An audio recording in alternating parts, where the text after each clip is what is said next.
Olá a todos, vamos aqui para mais uma das nossas aulas sobre radiações. A gente já passou aqui sobre uma introdução, já falou sobre raio-x, já falou sobre estrutura atômica. Agora falta a gente entrar um pouco mais no núcleo, um pouco mais na física nuclear e falar de um fenômeno também que realiza, né, emissão de radiação, muito conhecido também, a gente escuta muito falar em livros, por exemplo, em séries, filmes, esse tipo de coisa, pode aparecer bastante sobre radioatividade. Então não custa nada entender o que é de fato a radioatividade, né? Então essa aula é para isso, para a gente entender o que é a radioatividade. Eu também vou fazer um contexto histórico, vou contar um pouco de como essa descoberta aconteceu, assim como no raio-x. A radioatividade, ela teve a origem direta da origem dos estudos do raio-x. A partir da descoberta de Röntgen, como a gente viu na última aula, teve aquele movimento muito grande na academia científica. E uma das hipóteses que levantaram foi que o raio-x podia ser emitido pela luminosidade do tubo, né, que a gente comentou sobre isso na aula. E houve um encontro, uma conferência entre vários cientistas, e um deles, que chamava Henri Poincaré, que ele era matemático, mas também teve várias contribuições no campo da física, da química, ele foi bastante importante. Esse Poincaré, ele leu os trabalhos de Röntgen nessa conferência e ele teceu alguns comentários, ele estabeleceu que aquela emissão podia de fato estar sendo ocorrida pela luminosidade. Então ele vinculou a produção de raio-x diretamente à luminescência e não, como a gente viu de fato que ocorre, a variação da energia do elétron. Então, Poincaré ele estabelece isso e a gente tem um movimento da academia em busca de resultados para essa conjectura, né? Isso ficou conhecido como conjectura de Poincaré. Um dos resultados obtidos foi por Henri Becquerel. Vale ressaltar dois físicos importantíssimos nesse contexto, foi Nivens-Glovsky e Charles Henry, se eu não me engano.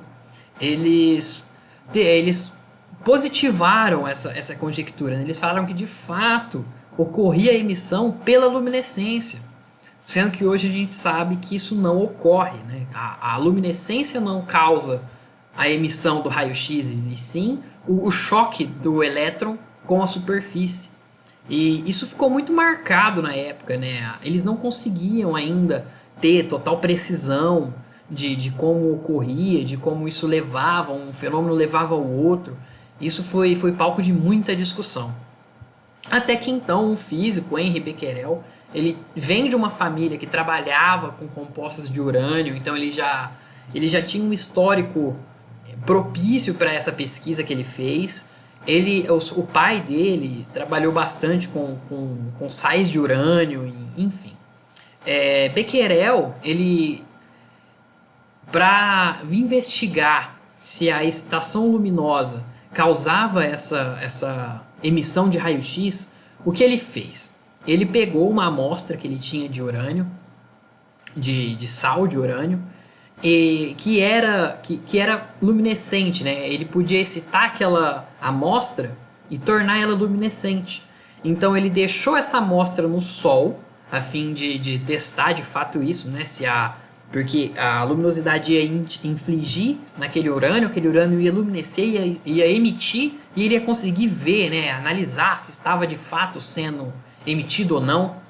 E o que ele descobriu... Bom, vamos falar do processo primeiro. Ele colocou lá essa amostra no sol, deixou essa amostra em contato com a luz e depois, como houve um problema no procedimento dele.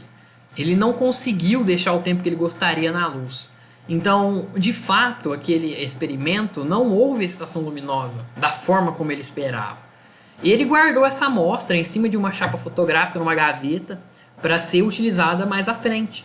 Quando ele retirou essa amostra, ele tirou a chapa fotográfica e ele descobriu essa imagem aqui. Essa imagem que eu apresento aqui do lado no slide é extremamente importante, porque foi o que fez Becquerel perceber que a emissão de radiação não estava vinculada com a estação luminosa. Aquela amostra, ela não tinha sido é, excitada pela luz, ela não estava em um estado energético. Então ele conseguiu perceber que de fato a emissão ocorria do material e não do que acontecia com o material. Ele percebeu que aquilo ali era algo do núcleo, era algo da matéria que ele estava utilizando, né? Isso é extremamente interessante. Teve pesquisa muito anterior de um outro pesquisador chamado Abel Niepce de Saint-Victor. Ele trabalhou com fotografias sim, em torno de 50 anos antes de Becquerel realizar a descoberta dele. E nesse trabalho, esse pesquisador ele já havia... Ele tinha tido contato com a radioatividade, mas ele não conseguiu, até pelo contexto da época, não se sabia, né, essa emissão de radiação, não se tinha raio-x, não se tinha todo esse movimento acadêmico para tentar descobrir o que era o raio-x, a radioatividade, enfim. E ele não chegou nas mesmas conclusões. Ele não interpretou da forma que Becquerel interpretou.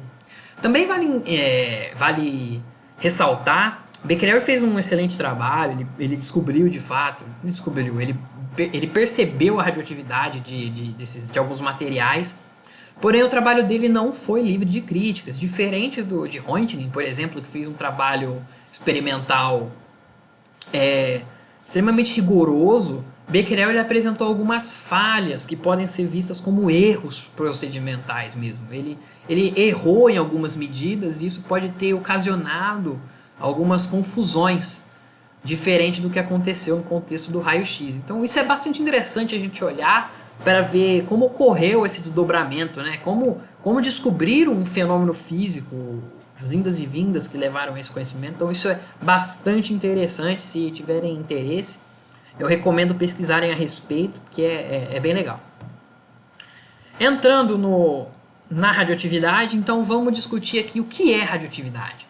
O que eu posso entender como radioatividade e o que é isso, né? Vamos trabalhar o que é isso. A radioatividade ela é um fenômeno nuclear, ou seja, ela ocorre no núcleo do átomo. Então, guarda essa informação, que essa informação é importante. Ela consiste na emissão espontânea de partículas ou radiações, ou ambas. Ou seja, um núcleo que é considerado instável em sua busca por estabilidade, ele vai emitir radiações, ou partículas, que também são radiações, né? Partículas em movimento, como a partícula alfa, beta, enfim. E isso vai levar o átomo à estabilidade dele. Aqui tem um esqueminha muito interessante para a gente discutir isso.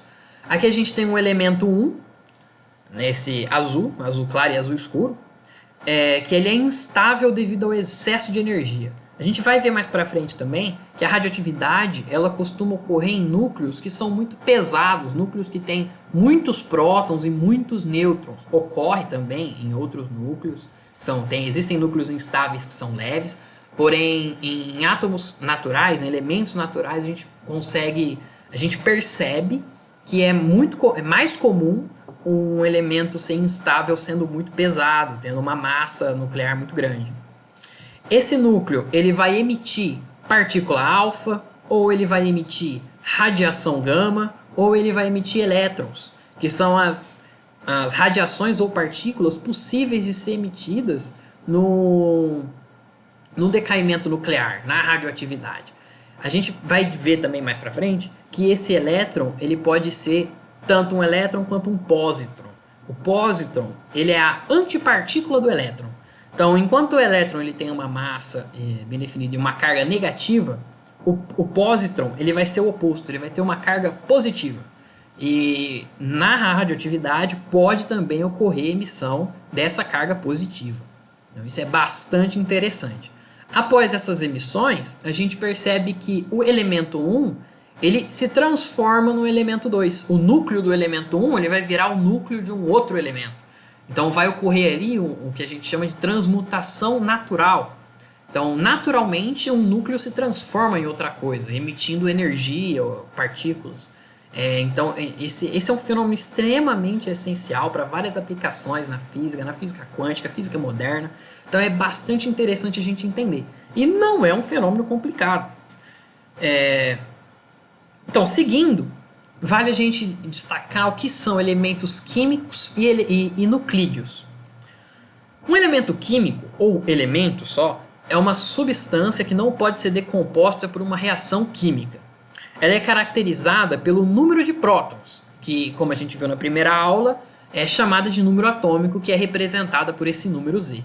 Então, o que de fato marca o que é um elemento químico é o número atômico dele.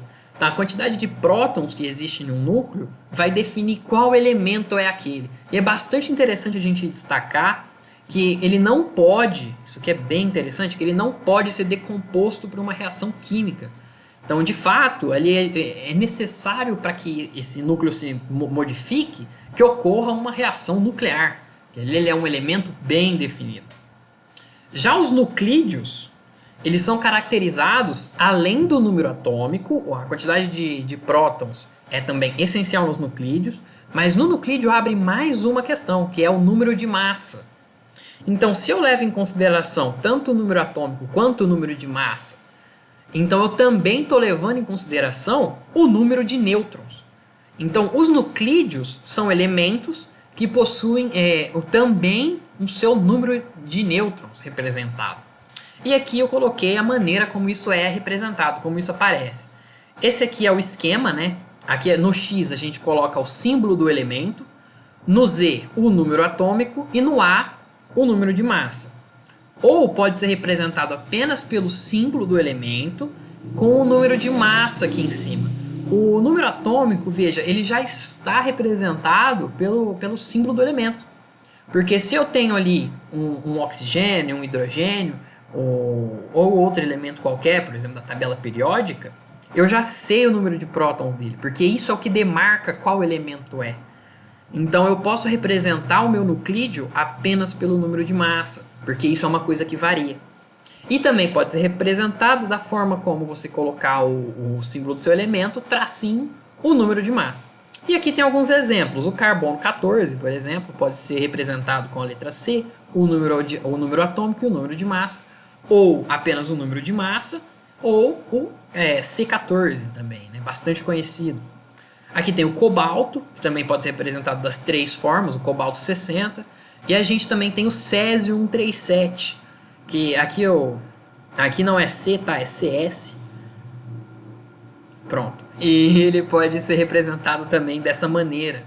Então essas representações é bem legal da gente lembrar para quando a gente vê num livro, ou quando estiver, por exemplo, estudando para um vestibular ou para algo do tipo, você já tem em mente o que é isso, o que representa esse número. E isso é bastante importante para você entender o que está acontecendo. Outra classificação extremamente importante da gente ter é o que são isótopos e radioisótopos. Isso também é bastante simples, tendo entendido o que são nuclídeos. Isótopos são nuclídeos que têm o mesmo número de prótons, mas números diferentes de nêutrons. Então, nesse caso, variando o número de nêutrons, né, lembra, o número de prótons é o que define o elemento. Se eu vario o meu número de nêutrons, eu tenho um isótopo daquele elemento. É basicamente isso. E quando esse nuclídeo é instável, quando esse isótopo ele emite radiação, ele é instável, então ele emite radiação. Ele é classificado como um radioisótopo. Aqui eu coloquei o exemplo do hidrogênio, que ele possui 3 isótopos. O prótio, o deutério e o trítio. O prótio, ele compõe 99,985% da totalidade de hidrogênio da natureza. Ele é caracterizado por ter apenas um próton.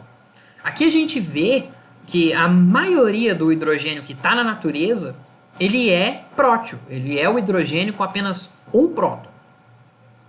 Já o deutério, ele é composto por um próton e um nêutron. Ele corresponde a 0,015% da totalidade de hidrogênio na natureza. Então é uma quantidade extremamente baixa de deutério que a gente consegue encontrar diretamente na natureza. E o trítio, ele é extremamente raro, extremamente raro. e ele foi preparado a partir do deutério e é um radioisótopo. Então, o trítio, ele é radioativo, ele emite radiação. E ele é composto por um próton e 2 nêutrons. Aqui vale muito destacar que ele foi preparado a partir do deutério. Então, ele é um elemento, ele é um isótopo que foi criado no laboratório, né? Ele foi feito por Rutherford há muitos anos. Um conceito intrínseco quando a gente fala de radioatividade é o conceito de meia-vida. E esse conceito ele é bastante útil, por exemplo, na datação. Quando eu falei de datação de carbono 14 na primeira aula, é esse conceito que está por trás da datação de carbono 14. A meia-vida física é o tempo com que metade dos átomos de uma fonte radioativa leva para desintegrar-se. É basicamente isso. Eu tenho uma amostra, nesse exato momento eu tenho uma amostra na minha mão. A partir de um período que a gente chama de meia-vida, essa minha amostra vai ter apenas metade dos átomos como os átomos originais. Então, depois de uma meia-vida, eu vou ter metade desses átomos dessa minha amostra como urânio, e a outra metade já vai ter se desintegrado em outro elemento radioativo. Um outro conceito também bastante importante é o conceito de vida média. A vida média é o tempo com que leva um núcleo para se desintegrar. Como esse tempo não dá para ser medido de maneira exata, então a gente tem uma medida de vida média, né, que é quanto tempo aproximadamente um núcleo leva para se desintegrar. Então, isso também é bastante importante, a gente vai ver no próximo slide o porquê. E um último conceito que é legal da gente saber também é a meia-vida biológica. Quando a gente ingere um radioisótopo, por exemplo, ele não vai ficar para sempre no nosso organismo. Ele também tem um tempo determinado com que o organismo leva para se livrar daquilo ali. Então, a meia-vida biológica é o tempo com que metade dos átomos radioativos que você consome ou que você é contaminado, enfim, que pode acontecer, leva para para sair do seu organismo. Então, esse é um conceito bastante interessante na medicina também. Aqui eu coloquei uma tabela com alguns exemplos. A meia-vida do urânio 235, que é um elemento radioativo muito conhecido, parece bastante em série, em filme, mas a gente já ouviu o nome urânio. Esse radioisótopo ele tem uma meia-vida de 7,1 vezes 10 a oitava anos. Então levam muitos anos para que esse urânio se decaia, né? Para que metade da minha amostra de urânio vire outra coisa. E a gente vai até, por exemplo, o astato 215, que tem uma meia-vida de 10 a menos 4 segundos. É muito menos que 1 segundo. Então é muito rápido o decaimento desse átomo. Então a gente percebe que mesmo os radioisótopos tem uma diferença bem grande na quantidade da meia-vida. Outro conceito legal da gente saber, são vários conceitos relacionados à radioatividade, é o conceito de atividade de uma amostra radioativa. O conceito de atividade, que também pode ser chamado de constante de desintegração radioativa, ele corresponde ao inverso da vida média. Então, se a vida média é o tempo que um átomo leva para se desintegrar, a desintegração radioativa vai ser a quantidade, quantos decaimentos ocorreu naquela unidade de tempo. Então, vamos supor que a vida média de um núcleo é de 1 segundo. Então, tendo a vida média, vou representar por Vm igual a 1 segundo, supondo, né? Acredito que não exista, mas supondo. Nesse caso, um átomo, né? uma amostra desse átomo vai ter atividade igual a 1 sobre a vida média, que é 1 segundo. Nesse caso, vão ocorrer uma desintegração, né, vou representar por D, por segundo. Então, a cada segundo vai ocorrer uma desintegração nessa minha amostra. Então, isso aqui é bastante interessante para a gente saber quantas desintegrações por segundo, como essa atividade está acontecendo, como ocorre. Além da vida média, que a gente sabe da redução da minha amostra inicial, a gente tem esse conceito de atividade, que leva para a gente entender quantas desintegrações estão ocorrendo em um determinado tempo. Esse gráfico não assustem, ele é um gráfico tranquilo, vou explicar ele certinho como funciona, mas antes vamos entender o que está acontecendo aqui. Tem um fenômeno, quando ocorre radioatividade, um núcleo ele não decai em apenas um. Geralmente o que ocorre é uma cadeia sucessiva de reações, né, de decaimentos, que a gente vai ver logo em seguida. Um átomo que decai, ele é denominado núcleo pai, e o seu produto, núcleo filho. Então, se eu tenho uma amostra, né, como a gente vem falando bastante do urânio, se eu tenho uma amostra de urânio, o meu urânio é o meu núcleo pai. Quando ele decai e vira um outro elemento, o núcleo desse meu outro elemento é o núcleo filho, e nisso ocorre uma emissão radioativa, que é o que está aqui. Dessa forma, ocorre a transmutação de um determinado núcleo em outro. Com o tempo, todos os núcleos pai viram núcleos filhos.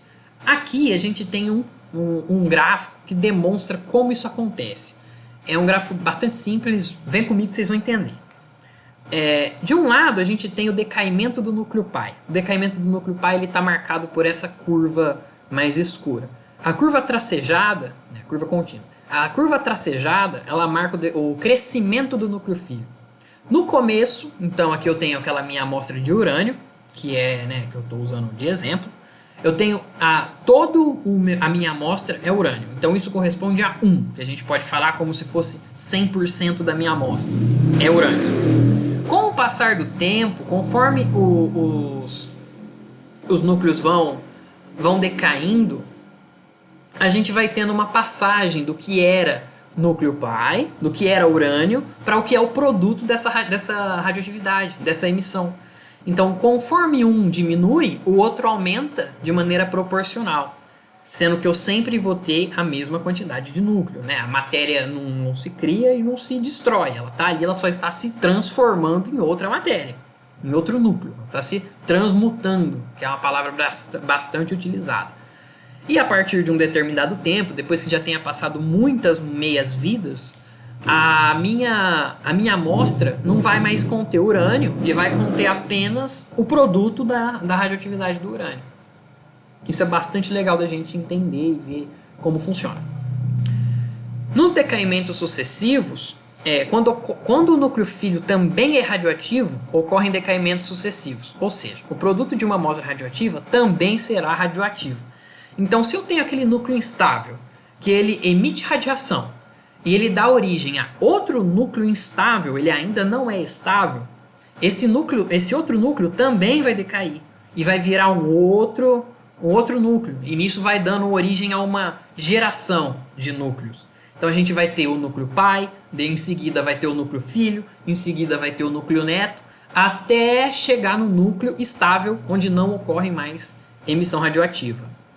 Aqui eu coloquei um exemplo que foi a série do urânio, né? Como a gente está usando muito o urânio aqui, eu coloquei ele para exemplificar o que são esses decaimentos sucessivos. Então a gente vai ter aqui uma primeira amostra, ela vai decair. Então aqui a gente tem uma legendinha que é interessante a gente notar, o decaimento alfa e o decaimento beta, que eu vou apresentar na próxima aula o que é cada um deles. A minha amostra, então no começo, ela vai emitir um decaimento beta, né? Vai emitir uma partícula, vai emitir uma radiação alfa, vai emitir uma partícula alfa. E nisso ele vai decair para um outro núcleo. Então o urânio, o que era urânio, vai se tornar então tório 234. É importante lembrar que o isótopo a gente tem que sempre falar o número de massa, né? Que é em relação ao número de nêutrons que tem. Em seguida, o tório ele vai decair em 2 vezes o decaimento beta. Quando ocorre um decaimento beta menos no caso, o meu número de prótons aumenta no núcleo. A gente vai entender isso porque na próxima aula. Então eu vou subir um elemento na tabela periódica. Então o meu tório, após 2 emissões sucessivas, vai virar novamente um elemento urânio. Só que agora ele não é mais o urânio inicial. A nossa amostra inicial era o urânio 238. Agora ele se torna o urânio 234, que é um outro isótopo, é o mesmo elemento, mas é um outro isótopo que tem uma radioatividade também diferente. Nisso vão ocorrer diversas ou diversos decaimentos, até que, ao final do processo, o que eu tinha, que era uma amostra de urânio 238, vai se tornar vários elementos no processo, até se tornar o chumbo, que é a partícula estável fruto desse decaimento, da série do urânio. Eu recomendo profundamente que vocês pausem o vídeo e analisem isso daqui. Essa tabela ela é extremamente rica em detalhes e informações. A gente tem a quantidade de tempo que demora, né, para ocorrer esse decaimento. Então aqui dá para observar que tem 1.600 anos o decaimento do rádio para o radônio. A gente pode também perceber que no decaimento o número de nêutrons sempre desce. Então o número de nêutrons que eu tenho no meu núcleo, independente de ser um decaimento alfa, decaimento beta menos ou beta mais, ele vai sempre diminuir.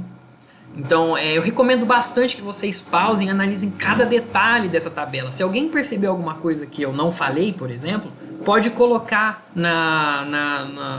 nos comentários. Aí a gente discute também o que percebeu, porque é uma tabela bastante rica em detalhes. E para finalizar, um fato muito interessante é a gente discutir o que são elementos radioativos e quais são os elementos radioativos, né? O que surgiu do urânio hoje são conhecidos diversos elementos que possuem radioatividade natural. Não são radioatividades artificiais, que a gente vai também discutir mais pra frente. E aqui eu listei alguns. E é interessante perceber o número atômico que vai subindo. Então eu tenho o polônio de número atômico 84, o astato de número atômico 85, radônio 86, até chegar no urânio 92. E os demais acima do urânio também são radioativos, porém nem todos não são naturais, então eu não coloquei aqui. Mas é super interessante a gente ver a relação do número atômico. Geralmente números atômicos altos dão origem a um núcleo instável. Ele é muito pesado, ele não se sustenta e para isso ele precisa emitir radioatividade para se manter estável. E para isso ele, como a gente viu na aula, ele se transforma em outro núcleo. Isso é bastante interessante. E para finalizar, mais uma discussão histórica, uma pessoa que foi fundamental na pesquisa dos elementos radioativos foi Marie Curie. Acredito que alguns já tenham escutado, outros talvez não. Marie Curie ela foi uma cientista que recebeu 2 prêmios Nobel, então ela era uma pessoa fora da casinha também. A filha dela, fora da casinha que eu falo de uma pessoa excepcional, a inteligência dela estava além dos limites. A filha dela também recebeu um prêmio Nobel, ela tem uma história extremamente interessante, tem filmes sobre ela, então eu recomendo, quem tiver interesse assiste, dá uma pesquisada sobre a vida dessa pesquisadora, que vocês vão ver que é algo fora de série. Dentro dos elementos radioativos, o que a gente pode listar, né, de algumas contribuições dela, a gente pode colocar a descoberta do polônio, a descoberta do rádio, ambos ela que nomeou, e a descoberta da radioatividade do tório. Então, Marie Curie foi uma mulher extremamente importante no desenvolvimento científico relacionado à física das radiações e da radioatividade. E da física nuclear, enfim. Ela contribuiu em vários campos, né? Bom, por hoje era isso, né? Essa aula eu separei essa apresentação. Na próxima aula a gente vai ver o que é decaimento beta, o que é um decaimento beta mais, beta menos, decaimento alfa, radiação gama. Então a gente vai entrar um pouco mais aqui no que diz respeito às radiações. Mas é bastante interessante a gente saber o fenômeno da radioatividade, porque ela emite radiação. É algo extremamente importante. Por exemplo, no nosso cotidiano, a gente tem radiofármacos na medicina, que são bastante importantes na produção de cintilografias, enfim. A gente vai discutir isso, já foi discutido também na primeira apresentação. Então o que eu separei para essa era hoje. Se ficou alguma dúvida, por favor, comentem nos comentários aqui, fiquem à vontade, ou levem para a sala, para a professora, para mim. Enfim, podem se sentir à vontade para perguntar, realmente é um conteúdo diferente, eu vou falar isso toda a aula, porque é importante vocês perceberem que estão à vontade para perguntar. Por hoje é só, me despeço. Até a próxima aula. Até mais, gente.